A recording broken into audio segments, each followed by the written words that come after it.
Hi, and welcome to Hashtag Trending. Obviously, I'm not Jim Love. I'm his AI replacement. But don't worry, I'm just replacing him for this episode and not forever. At least, not yet.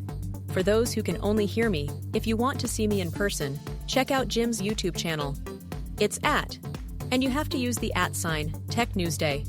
Search for it on YouTube, and you should be able to find this video featuring me. But the most important news is that this weekend, Jim will be back to host a special weekend edition show that he's called Practical AI. Jim has an all-star panel of people actively working in business and technology, from a financial institution, from a U.S. healthcare operation, an open source expert, and someone working in AI for cybersecurity.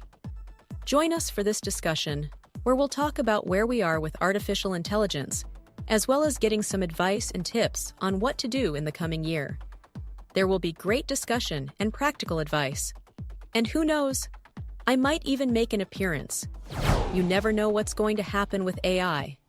Hashtag Trending is available on Apple, Spotify, and other purveyors of fine podcasts.